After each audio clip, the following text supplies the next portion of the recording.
विश्वानि देव सवितरदुरितानि परासुव यद्भद्रं तन्न आसुव।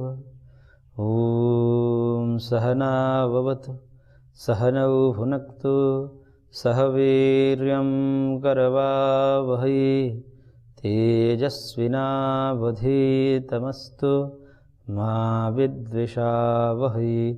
ओम शांति शांति शांति। ओम श्री परमात्मने नमः। योग दर्शन के समाधिपाद पर हम चर्चा कर रहे थे, जिसमें वृत्तियों का हम स्वाध्याय कर रहे थे कि वृत्तियाँ 5 प्रकार की होती है: प्रमाण, विपर्य, विकल्प, निद्रा और स्मृति। उसमें से हम विगत कक्षा में जो विकल्प वृत्ति है उस पर थोड़ा सा प्रकाश डाला कि शब्द ज्ञानानुपाति वस्तु शून्यो विकल्प, सूत्र संख्या 9। शब्द का अनुगमन करने वाली, शब्द के पीछे पीछे केवल चलने वाली और जो वस्तु से शून्य हो, यथार्थ रूप में वो जो शब्द जिसके लिए प्रयोग किया जा रहा है वो ऐसा है ही नहीं, लेकिन फिर भी वहाँ पर एक ज्ञान होता है, एक वृत्ति बनती है, उस वृत्ति से हमें ज्ञान होता है, इसलिए इसको हम विकल्प वृत्ति कहते हैं। अब यहाँ पर ये विकल्प वृत्ति में ऐसा हम कह सकते हैं कि इसको विपर्य में क्यों नहीं ले लिया गया, क्योंकि विपर्य में भी तो ऐसा ही होता है, वस्तु जैसी नहीं होती है वैसा उसको जाना जाता है। रस्सी को सांप जाना जाए या सांप को रस्सी जान लिया जाए, तो इस प्रकार के भ्रम स्थल में जिस प्रकार की स्थिति बनती है वैसी ही स्थिति यहाँ विकल्प वृत्ति में भी बन रही है। तो फिर इसको अलग क्यों पढ़ा, विकल्प वृत्ति को अलग क्यों पढ़ा? तो अलग इसलिए यहाँ पर पढ़ा क्योंकि वहाँ पर जो रस्सी में सांप का ज्ञान था वह वस्तु से शून्य नहीं था। रस्सी में सांप का ज्ञान था लेकिन सांप का ही था, सांप की सत्ता होती है, तो सांप की सत्ता होते हुए वहां पर सर्प का भ्रम हो रहा था। तो भ्रम का कारण जो है उसको कहते हैं अन्यथा ख्याति। अन्यथा ख्याति का मतलब है कि पदार्थ तो कुछ और है और किसी कारण से भिन्न पदार्थ की वहां स्मृति हो जाती है, यही भ्रम का कारण है। तो वो जो भिन्न वस्तु की स्मृति आ रही है वहां पर कुछ सामान्य धर्म को देख करके, रस्सी और सर्प में समानता है, उस समानता को देख करके और विशेषता नहीं दिख पा रही अंधेरे आदि के कारण, तब वहां पर सर्प की स्मृति से वहां मिथ्या ज्ञान उत्पन्न हो जाता है, अतः ध्रुव प्रतिष्ठा हो जाती है। लेकिन वहां पर सर्प का जो हमें ज्ञान हुआ है वह सर्प वस्तु से शून्य नहीं है, उसकी सत्ता है, सर्प होता है। लेकिन यहां पर जो स्थिति बन रही है विकल्प वृत्ति में, यहां पर तो जिस शब्द का प्रयोग किया जा रहा है उससे जो हमें अर्थ निकल रहा है वो अर्थ है ही नहीं, उसका अस्तित्व ही नहीं है। जैसे हमने वहां पुरुष का चैतन्य देखा, पुरुषस्य चैतन्यम राहो शिरः, उसी प्रकार से और भी उदाहरण है। जैसे पुरुष के विषय में कहा जाता है, शास्त्रों में मिलता है कि पुरुष जो है वह एक, पुरुष में एक धर्म दिखाया गया, वो कहते हैं कि निष्क्रिय है। निष्क्रियत्व एक धर्म कहाँ दिखाया गया? पुरुष में दिखाया गया। यानी कि निष्क्रियत्व नामक धर्म की विद्यमानता कहाँ है? पुरुष में है, इसलिए पुरुष को निष्क्रिय कहा गया। अब जब निष्क्रिय का हम अर्थ देखते हैं तो निष्क्रिय का अर्थ यह होता है कि जहां क्रिया न हो, जहां क्रिया न हो, क्रिया का अभाव, क्रिया की निवृत्ति को ही हम निष्क्रिय कहते हैं। और क्रिया की निवृत्ति मतलब क्रिया का अभाव, और क्रिया का अभाव किस में दिखा रहे हैं? पुरुष में दिखा रहे हैं। और किस रूप में दिखा रहे हैं? भाव रूप में दिखा रहे हैं। तो सुनने वालों को ऐसा लगता है कि शायद जिस प्रकार से सक्रियत्व धर्म होता है पुरुष में या किसी पदार्थ में सक्रियत्व धर्म होता है, उसी प्रकार से निष्क्रियत्व भी एक धर्म है। यानी कि सक्रियत्व धर्म जैसे भावात्मक है, उसकी विद्यमानता, उसकी सत्ता है, ठीक इसी प्रकार निष्क्रियत्व भी एक धर्म है, भावात्मक है। ऐसा सुनने से भ्रम होता है, बोध होता है। सुनने से निष्क्रियत्व एक धर्म है। तो धर्म का क्या मतलब होता है? धर्म धर्मी भाव होता है, तो धर्म धर्मी में विद्यमान रहेगा। लेकिन हम वहां पर देखते हैं कि निष्क्रियत्व कोई धर्म ही नहीं है, क्रिया का न होना यही निष्क्रियत्व है। और जो है नहीं उसका हम भाव कैसे दिखलाएंगे? अभाव का भाव कैसे दिखलाएंगे? जो धर्म अभाव स्वरूप है, उस अभाव स्वरूप धर्म को भाव के रूप में यहां पर कथन किया जा रहा है। निष्क्रियत्व, आत्मा में एक निष्क्रियत्व धर्म है। तो आत्मा की निष्क्रियता यह धर्म के रूप में जो देखा जा रहा है, शब्द का प्रयोग किया ही जाता है शास्त्रों में, यह विकल्प वृत्ति है। वस्तुतः निष्क्रियत्व कोई धर्म नहीं होता। क्रिया का अभाव को ही निष्क्रियत्व एक शब्द दे दिया गया। और क्रिया का अभाव क्या है? भाव वस्तु है क्या अभावात्मक वस्तु है? क्रिया का अभाव अभावात्मक वस्तु है। लेकिन उस क्रिया के अभाव रूप अभावात्मक वस्तु है, उसको भावात्मक रूप में कथन किया जा रहा है, यही विकल्प वृत्ति है। यानी कि है नहीं वैसा, लेकिन किया जा रहा है। इसका लौकिक उदाहरण देख लीजिए। जैसे गौ तिष्ठति, गाय बैठ रही है, गाय बैठी है, गाय बैठ रही है। अब यहां पर गौ तिष्ठति में तिष्ठति को क्रिया माना जाता है। तिष्ठति एक क्रियापद है। अब तिष्ठति का क्या मतलब है? स्था धातु जो है उसका अर्थ होता है निवृत्ति में। गति की निवृत्ति ही स्थिति है। स्थिति क्या है? गति की निवृत्ति को ही स्थिति कहते हैं। यानी कि जहां पर गति का अभाव है उसका हमने एक नाम दे दिया ठहराव। जहां गति नहीं है उसकी स्थिति मानी जाती है। अब गौ गच्छति कहने से तो समझ में आ जाता है कि गौ में क्रिया है, गमन रूपी क्रिया है। तो गौ में हम क्रिया को देख लेते हैं, स्थानांतरण रूपी क्रिया कर रही है। गौ एक स्थान से दूसरे स्थान तक जा रही है, तो हम कह देते हैं कि भाई गाय में क्रिया है, गाय चल रही है। तो यहां पर जो क्रिया है, गच्छति रूपी क्रिया है, उसका भाव किस है? उस गौपिंड में है, वो दिख जाता है। गाय चलती हुई गाय में वो जो है गच्छति क्रिया, गमन क्रिया दिख जाती है, उसका भाव दिख जाता है, उसकी विद्यमानता दिख जाती है। परंतु जो बैठना है वह तो कोई क्रिया नहीं है, वो तो क्रिया की निवृत्ति है, क्रिया का अभाव है। गमन रूपी क्रिया के अभाव को ही हमने क्या कह दिया? तिष्ठति। अब उस गमन रूपी अभाव को हम किस रूप में देख रहे हैं? भाव रूप में देख रहे हैं कि गाय बैठ रही है। यानी कि जैसे गाय चल रही है वैसे गाय बैठ रही है, यानी कि गाय की बैठने रूपी क्रिया वर्तमान काल में चल रही है। कहां चल रही है? ये बैठना कोई चलना है क्या? बैठना तो कोई चलना है नहीं। लेकिन इस वाक्य का अर्थ यही निकलता है कि गाय वर्तमान काल में बैठ रही है, यानी कि बैठने की क्रिया जारी है। यही हुआ ना इसका अर्थ। वर्तमान काल में गौ रूपी कर्ता का बैठने रूपी क्रिया जारी है, वर्तमान काल में है तो जारी है। अब यहां पर क्या जारी है? चल रही है, तो वहां पर चलो चलना दिखता है, लेकिन यहां पर बैठना तो गमन का अभाव है। लेकिन गमन के अभाव को भी ऐसा प्रयोग किया जाए जैसे जा रही है वैसे ही बैठ रही है। अरे बैठना कोई गति की निवृत्ति है, कोई क्रिया नहीं है। गमन का अभाव को ही हम ठहराव कह देते हैं और उसको वर्तमान काल में चला रहे हैं, जारी कर रहे हैं।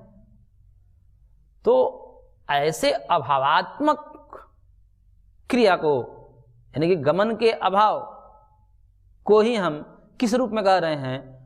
भावात्मक रूप में कथन कर रहे हैं कि वो भी एक क्रिया जैसी लग रही है। तो इस प्रकार से जो कथन किया ही जाता है, क्योंकि ये भाषा की मर्यादा है, भाषा विज्ञान है, भाषा विज्ञान को नकारा नहीं जा सकता। लेकिन बात जब तत्व अतत्व की चलेगी, यथार्थ यथार्थ की चलेगी, तब वहां दूध का दूध पानी का पानी हो जाता है। तब वहां कहना पड़ता है कि ठीक है, भाषा की मर्यादा अपनी जगह है, क्योंकि शब्दबोध कराना है तो कुछ ना कुछ चाहिए। लेकिन इसकी कैटेगरी बनाई महर्षियों ने कि ऐसे वचन यदि होंगे लोक में या शास्त्र में, और उससे जो बोध होगा उसको हम कहेंगे विकल्प वृत्ति। यानी कि जो शब्द जिस अर्थ में प्रयोग किया जा रहा है, भावात्मक रूप में प्रयोग किया जा रहा है लेकिन है अभावात्मक, भिन्न रूप में प्रयोग किया जा रहा है लेकिन है अभिन्न, इस प्रकार के यदि कोई वाक्य हो और उससे जो वृत्ति बनती है और उसके बाद जो ज्ञान होता है, ऐसे वृत्ति को, ऐसे ज्ञान को विकल्प वृत्ति कहेंगे। तो इस प्रकार से जो है, जो ज्ञान होता है, जो वृत्ति बनती है चित्त के अंदर, उसको हम कहेंगे विकल्प वृत्ति। अब चौथी वृत्ति जो है वह निद्रा वृत्ति है। उसके लिए महर्षि सूत्रकार सूत्र संख्या 10 में कह रहे हैं, अभाव प्रत्यालंबना वृत्तिर निद्रा। अभाव, प्रत्यय का मतलब होता है ज्ञान, प्रत्यय का मतलब कारण भी होता है, लेकिन यहां पर प्रत्यय शब्द ज्ञान अर्थ में है। ज्ञान और कारण दोनों अर्थ होते हैं प्रत्यय शब्द के। जैसे आगे आएगा, भव प्रत्ययो विदेह प्रकृति लयाना, वहां प्रत्यय शब्द का अर्थ कारण है, यहां पर प्रत्यय शब्द का अर्थ ज्ञान है। ऐसे कारण अर्थ को भी लेकर के अर्थ कर दिया जाता है, वैसे भी अर्थ निकल जाता है, लेकिन भाष्यकार के अनुसार देखें तो यहां प्रत्यय शब्द का अर्थ ज्ञान ही है। तो अभाव प्रत्यय आलंबना वृत्ति निद्रा, अभाव रूपी ज्ञान का आलंबन लेने वाली जो वृत्ति है उसको निद्रा वृत्ति कहते हैं। यानी कि अभाव का तात्पर्य यहां पर है, जैसे हम ज्ञान करते हैं जागृत में और जैसा हम ज्ञान करते हैं स्वप्न में। स्वप्न और जागरण ये दो स्थिति है, और इससे एक इतर स्थिति है जो अभी बताया जा रहा है, तीसरी, इसी को सुषुप्ति कहा जाता है, गाढ़ी निद्रा की स्थिति, जिस शयन में हम स्वप्न भी नहीं देख रहे होते हैं, उस स्थिति को यहाँ पर सुषुप्ति अर्थात निद्रा शब्द से महर्षि ने कहा, उसी को जो है अन्य शास्त्रों में सुषुप्ति शब्द से कहते हैं। तो अभाव का तात्पर्य हुआ है कि जो जागृत में हम ज्ञान कर रहे हैं, जो स्वप्न में ज्ञान कर रहे हैं, उस ज्ञान का अभाव है, और उस अभावात्मक ज्ञान को आलंबन बनाए हुए जो वर्तमान रहती है स्थिति चित्त की, उस चित्त की स्थिति को निद्रा वृत्ति कहा जाता है। अब यहां पर समस्या ये आती है कि अभाव को वृत्ति क्यों कहा है और उसको प्रत्यय कहा, ज्ञान कहा, क्योंकि ज्ञानात्मक वृत्ति ज्ञानात्मक होती है, ज्ञान के कारण है, तो इसलिए ज्ञानात्मक ही होती है वृत्ति। तो ज्ञानात्मिका वृत्ति कहने से ज्ञान होना चाहिए, लेकिन यहां पर तो ज्ञान हो ही नहीं, अभाव कह रहे हैं, कुछ ज्ञान नहीं हो रहा है। जैसा स्वप्न में ज्ञान होता है अथवा जागृत में ज्ञान होता है, वैसे ज्ञान का यहां पर अभाव है, लेकिन उस अभाव को भी ज्ञान रूप में भाषित हो रहा है, उसको आलंबन बनाए हुए जो चित्त की स्थिति है उसको निद्रा कहते हैं, ऐसा कहा। तो इसके जवाब में जो है महर्षि वेदव्यास जी ने लिखा है कि देखिए, अभाव भी एक ज्ञान है, और कहा कि साचा संप्रबोधे प्रत्यमर्षात प्रत्यय विशेषः, कि जब जागृत होते हैं हम तो जगने पर एक स्मृति होती है, उस स्मृति से हमें पता लगता है कि सुषुप्ति में भी जो एक स्थिति थी, हमें, क्योंकि हम अपेक्षाकृत देखते हैं, जागृत और स्वप्न की अपेक्षा से देखते हैं, तो कह देते हैं कि कुछ नहीं दिखाई दे रहा है, लेकिन वास्तव में वहां पर भी कुछ दिखाई देता है। और क्या दिखाई देता है? कुछ नहीं दिखाई देता है, यही दिखाई देता है। कुछ नहीं दिखाई देता है, यही दिखाई देता है, यानी कि अभाव का भी ज्ञान होता है, और ये दर्शन शास्त्र का सिद्धांत है, अभाव का भी ज्ञान होता है। जैसे घट दिखता है वैसे घटाभाव भी दिखता है। अभी कुछ कोई यहाँ पर घट रख दिया जाए तो दिखेगा, फिर इसको हटा दिया जाए तो क्या कहेंगे, अरे यहाँ पर घट रखा था, नहीं है, तो घट का अभाव है, उसे घटाभाव बोलते हैं। तो घटाभाव के आपको यहाँ कैसे दिख रहा है? भाई दिख रहा है या नहीं है? तो अभाव भी दिखता है, उसका भी ज्ञान होता है। तो जिस प्रकार से भावात्मक वस्तु का ज्ञान होता है, उसी प्रकार से अभावात्मक वस्तु का भी ज्ञान होता है। अब ये तो बस कथन मात्र है, ये कैसे समझे हम कि निद्रा में भी ये सब ज्ञान होते हैं? तो उसके लिए महर्षि आगे कह रहे हैं कि देखिए, सुखम अहम अस्वाप्सम, मैंने सुखपूर्वक सोया है। जगने के बाद की बात है, जब उस निद्रा वृत्ति से उठा, यानी सुषुप्ति से उठा, तब क्या कह रहा है? सुखम अहम अवाप्सम अस्वाप्सम प्रसन्नम में मनः, मेरा मन कैसा है? प्रसन्न है। आज मैं बड़े सुखपूर्वक सोया, कोई जो है निद्रा में ऐसी गाढ़ी निद्रा आई कि कोई स्वप्न भी नहीं, बड़ा आनंद पूर्वक सोया। प्रसन्न में मन, मेरा मन प्रसन्न है। प्रज्ञा में भी शारदी इति करोति, प्रज्ञा को विशारित कर, आज मेरा मन प्रसन्न है, बुद्धि एकदम ठिकाने है, बढ़िया, सब कुछ ठीक है। तो ऐसा स्मृति हो रही है, जगने के बाद स्मृति हो रही है। और ऐसे ही होता है, 3 प्रकार की सुषुप्ति भी होती है। ये सत्व प्रधान सुषुप्ति है, हालांकि है तमस, क्योंकि निद्रा तमस का कार्य है, लेकिन उस तमस में भी थोड़ा सा सत्व जगा रहता है, तो ऐसी स्थिति होती है। तो सत्व प्रधान सुषुप्ति है जिसमें ऐसी स्थिति होती है, मैं सुखपूर्वक सोया आज, मेरा मन बड़ा प्रसन्न है, मेरी बुद्धि निर्मल हो रही है। इस प्रकार से अनुभव होते हैं जगने के बाद। और एक अन्य अनुभव होता है, दुखम अहम अस्वाप्सम स्त्यानम में मनो भ्रमति अनवस्थितम, कि मैं आज बड़ा दुखपूर्वक सोया, आज मजा नहीं आया। स्वप्न की बात नहीं है, बात निद्रा वाली है जिसमें स्वप्न भी नहीं देखते। आज मैंने बहुत दुखपूर्वक सोया, मेरा चित्त आज चंचल हो रहा है, मेरा चित्त ठीक नहीं है, आज स्थिर नहीं है, मेरा मन चंचल है। ये जगने के बाद स्मृति होती है। और ऐसे एक और स्थिति होती है, गाढ़म मूढ़ो अहम अस्वाप्सम गुरुणी में गात्राणी क्लांतम में चित्तम अलसम मुषितम इव तिष्ठति इति। कह रहा है कि आज तो ऐसा मुग्ध होकर मैं सोया, कुछ पता ही नहीं चला, ऐसे मूर्छा अचेत हो गए, मुर्दा की तरह पड़ गए कि कुछ पता ही नहीं चला। और गुरुणी में गात्राणी, मेरे गात्र भारी पड़ रहे हैं उठने के बाद, अलसाया सा, थका सा, गात्र भारी हैं, मन नहीं कर रहा है उठने की। इस प्रकार से क्लांतम में चित्त, मेरा चित्त जो है एकदम ऐसा है कि अलसाया सा है, मेरा चित्त ऐसा है कि भ्रमित जैसा, कुछ समझ में नहीं आ रहा है, उठने के बाद भी समझ में नहीं आ रहा है कुछ, उसको इतना कह रहा है। और मुषितम इव तिष्ठति इति, और ऐसा जैसा खोया खोया सा है, ऐसा लग रहा है कि जैसे पता नहीं क्या हो रहा है। तो इस प्रकार से वो जगने के बाद 3 प्रकार से अपने आप को अनुभव करता है। इस अनुभव के आधार पर कहा जा सकता है कि सुषुप्ति सत्व प्रधान भी हो सकती है, सुषुप्ति रजस प्रधान भी हो सकती है, सुषुप्ति तमस प्रधान भी होती है। तीनों का उदाहरण दिया। और अब ये उदाहरण देने का क्या मतलब था, इससे कुछ समझाना चाहते हैं। कह रहे हैं कि यदि ऐसा ज्ञान हो रहा है, ऐसा स्मृति आ रही है ना कि मैं सुखपूर्वक सोया, कब सोया, जगते समय सोया कि जगने से पूर्व सोया था? जगने से पूर्व की बातें कह रहा है कि मैं सुखपूर्वक आज सोया था। जगने से पहले सुख था, या जगने से पहले दुख था, या जगने से पहले मुग्ध था, मूर्छित था। तो जगने से पहले की स्थिति का वर्णन कर रहा है। तो कह रहे हैं कि यह स्थिति का वर्णन कौन कर सकता है यदि किसी को ज्ञान ही ना हो। बिना ज्ञान की, बिना अनुभव की स्मृति आती है, बिना अनुभव की स्मृति नहीं आती। आपने न देखा है, न जाना है, न समझा है, उस तत्व की स्मृति नहीं आ सकती। जैसे कोई योग दर्शन नहीं पढ़ा है, न जानता भी है, न कभी सुना है, उसको कहा जाए कि हाँ बताओ योग दर्शन के सूत्र सुनाओ। अब बेचारा को अनुभव ही नहीं किया, न पढ़ा है, न सुना है, न जाना है, न देखा है, वो कैसे सूत्र सुना सकता है? उसके सूत्र की स्मृति ही नहीं आएगी, क्योंकि उसने कभी अनुभव नहीं किया, न देखा है, न सुना है, न पढ़ा है। तो बिना अनुभव किए किसी भी वस्तु की स्मृति नहीं हो सकती। और यहां पर स्मृति हो रही है, जगने के बाद स्मृति हो रही है। और स्थिति कौन सी है? सोने के बाद वाले, यानी कि जगने से पूर्व की स्थिति का वर्णन कर रहा है जगने के बाद। तो कह रहे कि ये बिना अनुभव का हो नहीं सकता, क्योंकि कोई भी स्मृति बिना अनुभव के नहीं हो सकती। और जब नहीं हो सकती तो ये स्मृति ही बता रही है कि उस निद्रा में भी, उस गाढ़ी निद्रा में जिसको सुषुप्ति कहते हैं, उसमें भी वो जान रहा था। उसमें भी वो जान रहा था। क्या जान रहा था? अभाव को जान रहा था।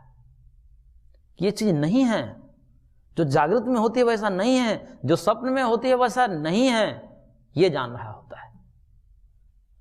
तो वो स्थिति को जान रहा होता है, इसलिए वो भी एक ज्ञान की स्थिति है। इसलिए इसको भी जो है महर्षि ने वृत्ति कहा है, ज्ञानात्मक वृत्ति। इसमें भी जान रहा होता है।